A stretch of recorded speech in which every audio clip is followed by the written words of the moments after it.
What is going on, everyone? My name is Joseph Reynolds, and welcome to the Octagon Challenger Series Episode 1 recap, where we see so far 4v4 England versus Ireland, toughest prospects versus toughest prospects, with shit talkers, with nerds, with everything in between for this series. And what a great start it got off to in Episode 1.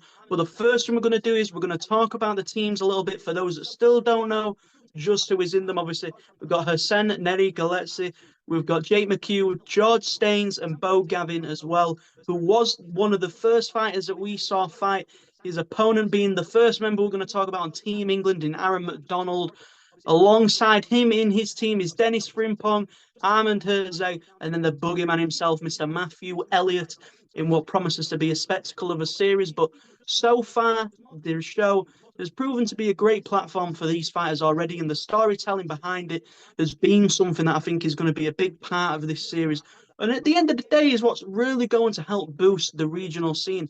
For example, if we take a look at the fight of Bo Gavin versus Aaron McDonald, both these guys, they were telling a story beforehand. The way it was edited, it was a story. The lead up to it was exciting. You was invested behind both fighters. And if you even knew one of them as well, it was hard not to root for the other fighter at the same time, just based off the story. But obviously, in that fight, for those that don't know, if you don't know, don't watch ahead.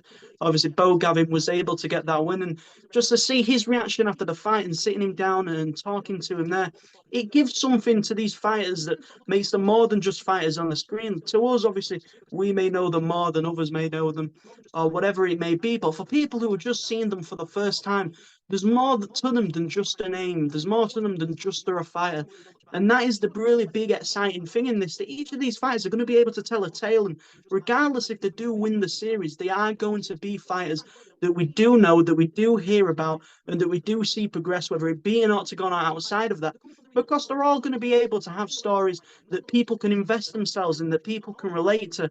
Already we saw Aaron McDonald, his story when he spoke about it at the start, extremely relatable. Dennis Frimpong, again, extremely relatable. All these guys have had different upbringings and different ways of life, but the one thing that they all have in common is that there's things that people can take away as inspiration, and they're going to also be able to take away as things that they can relate to. And that is a big part of this series for me, that way that these guys are not just being built up as a way for Octagon to get the views. It's building them up at the same time, and it's only going to have benefits in the future when we do look at it. But as well, in terms of if we're looking at the benefits at the moment, to speak about some that are going to be on the regional scene, obviously, to have a big series like this in the UK, not only does it sort of show the marketing potential that the sport does actually have in this country, it also shows sort of the credibility to the UK MMA scene and the Irish MMA scene, because obviously in England, the sport isn't recognised as a sport whatsoever. But with these, it just sort of boosts that integrity, and it boosts that, the ability to see what this sport can truly offer and what this sport does for people.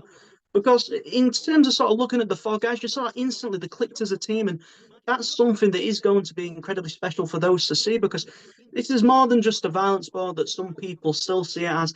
It's more than just two guys getting inside of a cage, trying to make each other bloodied, trying to snap someone's arm off, trying to choke them out and knock them out, or whatever it may be that they're trying to do. There's more behind the sport, and there's more behind the fighters.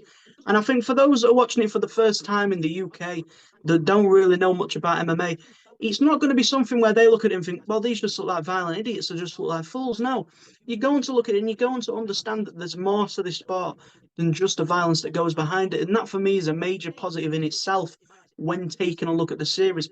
But at the same time as well, we've seen even in the little highlight reels for the fighters, moving straight on into another point, not even a gap, not even a breath of air.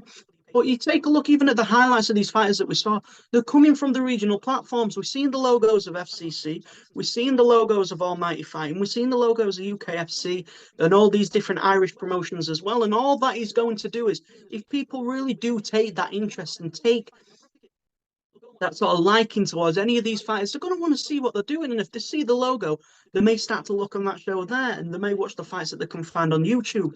They may look them up on social media and do all these different things that's ultimately going to get more eyes on them and get more people behind and invested into the sport, and have more people coming into it as well to even go and watch the shows. Because at the moment, you look at a lot of shows, most of the time, it's going to be family, it's going to be friends that are going to these shows, or it's going to be the fans that can't afford to go to these major shows. They take a step back, they look at the regional scene, and from there, that is when people really start to get invested. But beforehand, it was kind of hard to bring people into the regional scene and get them interested because despite being inside of it so long, you look at it from an outsider's perspective, it's not something that's big, it's not something that's huge. In my opinion, it's still a niche realistically compared to the rest of MMA and especially compared to the rest of sports. But when we're so encompassed in that sort of UK MMA, Irish MMA scene, we see it as this really big thing. But to others, it's not. And to come into it, it's not something that just happens by chance or something that happens by luck. You brought into it due to someone else, whether it be a fighter, a show, a documentary. It doesn't matter what it is. That is what's going to get you into it. And that's what Oktagon Challenger Series provides. It's not just going to bring more eyes on Oktagon, which obviously it's going to, but it's also going to bring more eyes onto the regional scene as well. And as mentioned, boost that credibility of which we do want to see in the UK scene because there's still a lot of naysayers that are criticising the sport for just being violent. But as well, also taking a look in terms of some of the benefits that are going to come from this. This one's mostly for the fighters that are taking part, but it opens them up to new markets. You take a look at fighters and sponsors and how important that is, especially when realistically fighters on the regional scene, they don't get paid much. Pros, they could be literally making £200 from a pro contract plus the ticket sales. I've seen some get only 100. I've seen some step in for free as a pro as well. But with this, that just shows how important sponsorships is. And when you're opening up the doors to new markets, obviously now these guys, not only can they go and promote themselves and try and get sponsors from the UK, but they can go out and look at European sponsorships and European businesses as well and say to them, well, I'm on the Octagon Challenger Series and look at the presence that Octagon does have around Europe and all these major countries that you can find inside of Europe as well, whether it be the capital cities, whether it be the entire countries. It doesn't matter what it is, the presence is there and the opportunity is there for those fighters to be seen and to be sponsored from outside of the UK. And that is why not only is it a great platform for them, but they can really build a brand off the back of this series. And it doesn't just have to be in the UK now. They're able to go out into Europe. They're going to have more eyes on them from promoters in Europe, whether they're signed with Octagon or not. Whether they're all signed with Octagon, I don't really know. I'm going to assume so. But even if not, European promotions are going to take a look at these guys and consider bringing them in because they're all going to have a buzz around the name. And that is what's going to make a huge difference for these fighters when it does come to building that brand. This series provides that platform perfectly, in my opinion. But then moving on to one that I think is more so for the UK scene. Again, what it mostly does for me, in my eyes, we've got to see people, whether they're coming in as new, not only are they going to be able to look at people of the future, but the people of the past as well. You look at these coaches, Paddy Holohan and Brad Pickett, these are huge names from the past. And instantly there, when you watch them, you're learning about the history of UK MMA just there from watching that. Obviously, anyone that knows Brad Pickett, they've known what he's done for the UK scene. They know how prevalent of a figure that he is for the UK scene as well. And for Octagon to go into his story a little bit, and I'm sure that's going to be something that happens later on in the series as well. And then Paddy Holohan in the same sort of instance, going on and taking a look at his series as well. His series, taking a look at his career as well. They're going to be able to pick things from that, and people can learn about the history as well as seeing the future. And it's just a great place to start building that early knowledge of the scene and feeling as though you can truly understand it, which again, it makes people that want to go out there, they're going to go and watch these fighters. Brad Pickett, they'll go and watch what he's done. Paddy Holohan, they'll go and watch what he's done. The fighters that are in the series that we mentioned, they're going to go and watch what they've done as well because it's what they're going to want to do. They're going to want to learn more about these fighters, and having that baseline of knowledge there, it makes it a much more comfortable transition to watch these fights because, UK MMA, you go and search UK MMA fights, you're going to see everything and you're not really going to know, are these fighters any good?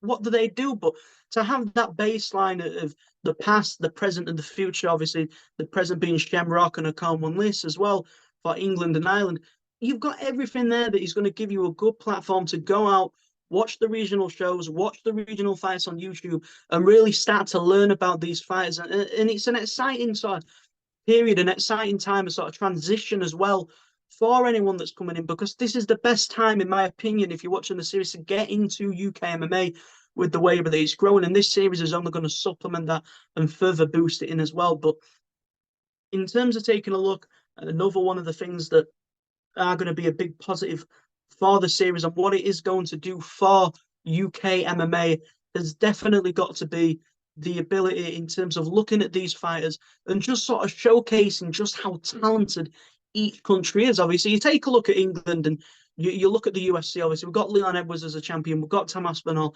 A lot of people are going to know Paddy Pimblett and Molly McCann. But after that, the majority of casual MMA fans that are watching this sport, they're not going to know about the UK scene. They're not going to see England as this big dominant force within MMA. They don't already. I've seen people many a time criticize England, criticize Ireland, especially because the results in the UFC haven't gone their way. But if you watch this series, you go and watch other things after that, you're going to see just how good these fighters are and just how talented these countries are also when it comes to producing MMA talent, which again, it boosts the credibility of the sport and it just shows the integrity that goes behind it and further it demonstrates the level of which UK MMA and Irish MMA is actually at.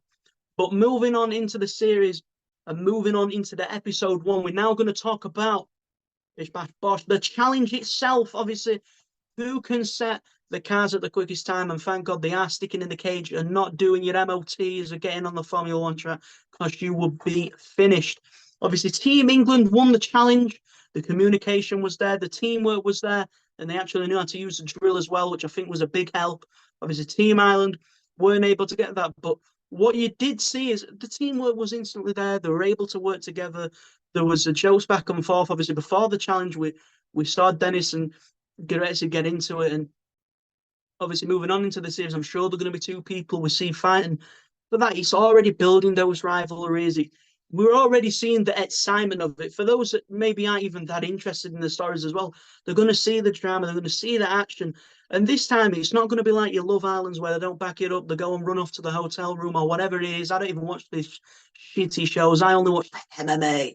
All you are going to see from them is pure action. They're going to get inside the cage and they're going to settle the words that they're saying. So you are going to find out whether or not talk is cheap in this series. And it makes it exciting to the casual fan and to any fan as well to see Dennis Frimpong go off and just continue to talk the shit that he's always taught. Pretty much since his amateur debut, he's been at it and he hasn't stopped ever since. It's like someone spun him around as a remote control toy and it's just broken at this point. Like the dodgy chihuahuas you see in Benidorm that you can get for €3 are constantly happening. It's a bit like Dennis, but it's a bit more than a chihuahua. But moving on, obviously, we speak about the challenge. Team England were able to get the win, meaning they could pick the first fight. And what fight did they pick? They picked Bo Gavin to take on Aaron McDonald. We already spoke about the result. But in this fight, it was so exciting. We had Aaron McDonald gets him into that tight clinch. He's throwing them knees and he looks a little bit dangerous. But Bo Gavin is able to get them takedowns. He looked great on top in terms of that top control and controlling where the fight took place on the ground and the pace of it as well. But and the finish as well, that left hook, McDonald, he dropped to the floor, and just what a finish and what a way to really show what this series is about with a big finish. But the best thing for me was just seeing how Aaron McDonald handled the loss afterwards.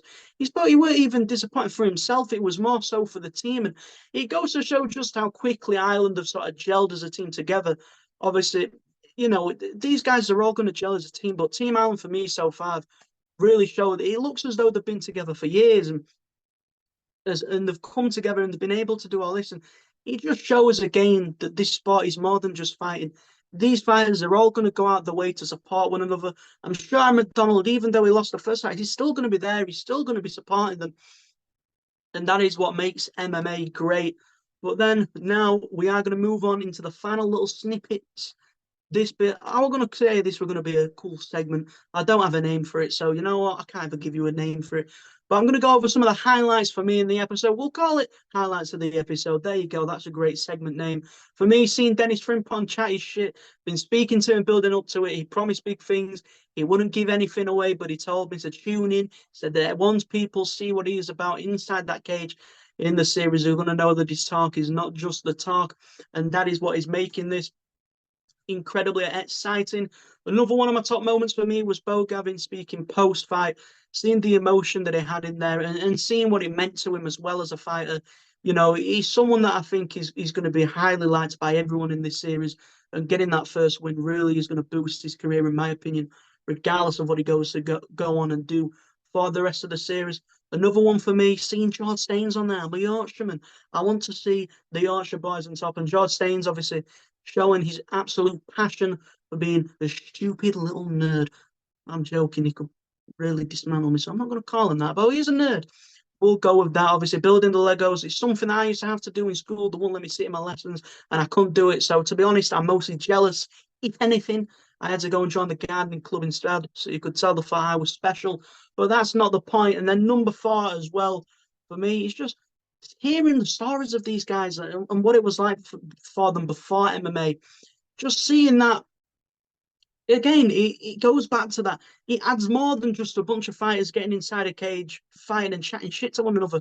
There's a reason that they got into this sport, and you can see when speaking to the parents, the friends, or whoever it may be of this fighter, that the sport has clearly benefited them in a great way, and it rubs off on the friends and the family as well to see what they've been able to do. And that for me is obviously one of the biggest highlights in the series so far. But episode two, you can expect us back. I might even do more planning. This was a little off the cuff, no script. I think around me, I've got my phone, I've got my Xbox on that's doing absolutely nothing at the moment, and then a fan that I want to switch back on. But that is all that I have for this episode, and that is everything from myself. I appreciate you taking the time to watch. Obviously, Combat Media UK. Keep your eyes peeled.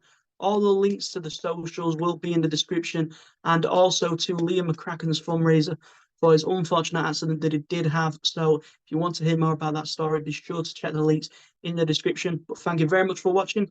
Bye-bye.